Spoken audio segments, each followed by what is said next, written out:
Let's see the question. हमें जो question दिया गया है उसमें मेंशन है read the following statements and find the incorrect one.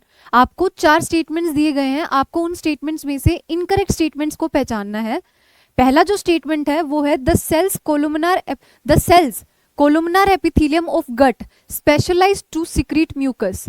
ये बोला गया है कि कुछ कोलुमनार सेल्स ऐसी होती है जो गट के अंदर में म्यूकस को सिक्रीट करती हैं। आपने नाम सुना होगा कुछ सेल्स का जिनका नाम होता है गोबलेट सेल्स।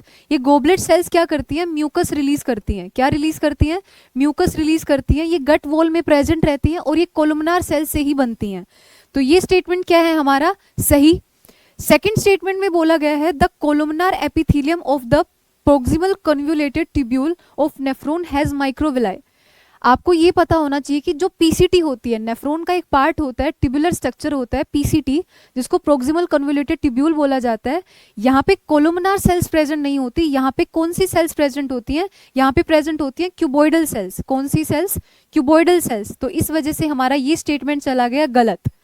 नेक्स्ट स्टेटमेंट में क्या पूछा गया है? The main function of the compound epithelium is to provide protection against chemical and mechanical stresses. बिल्कुल सही बात है। कंपाउंड एपिथेलियम का जो मेजर फंक्शन होता है वो क्या होता है? प्रोटेक्ट करना केमिकल और मैकेनिकल स्ट्रेसेस से। किसको? हमारी बॉडी को और बॉडी के ऑर्गन्स को। तो इस वजह से ये स्टेटमेंट बिल्कुल सही चला जाता है। नेक्स्ट में बोला गया है the bone marrow in long bones are the site of production of blood cells. जब आप लोगों ने कनेक्टिव टिश्यू के अंदर स्पेशलाइज्ड कनेक्टिव टिश्यू पढ़ा था तो आपने बोन का स्ट्रक्चर पढ़ा होगा।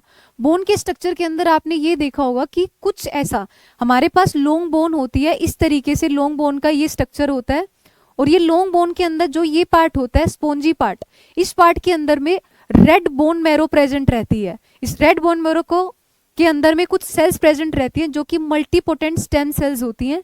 मल्टीपोटेंट स्टेम सेल्स होती हैं और ये स्टेम सेल्स जो है वो बच्चों किसका प्रोडक्शन करती हैं? हमारी ब्लड सेल्स का। किसका? सारी की सारी ब्लड सेल्स का। तो बिल्कुल सही है ये स्टेटमेंट कि जो बोन मैरो होती है लॉन्ग बोन्स के अंदर, जिसको स्पेसिफिकली नाम मैं आपको बताऊं तो रेड बोन मैरो, ये साइट होती है किसकी? ब्लड के प्रोडक्शन की, ब्लड सेल्स के प्रोडक्शन की। तो ये स्टेटमेंट भी हमारा सही चला जाता है। अब आपसे पूछा गया है इनकरेक्ट स्टेटमेंट, तो इनमें से जो इनकरेक्ट स्टेटमेंट है वो सेकंड है। सेकंड स्टेटमेंट इनकरेक्ट इसलिए क्योंकि पीसीटी के अंदर कोलुमनार सेल्स ना होकर क्यूबॉइडल सेल्स प्रेजेंट रहती हैं, इस वजह से ये स्टेटमेंट गलत हो जाता है।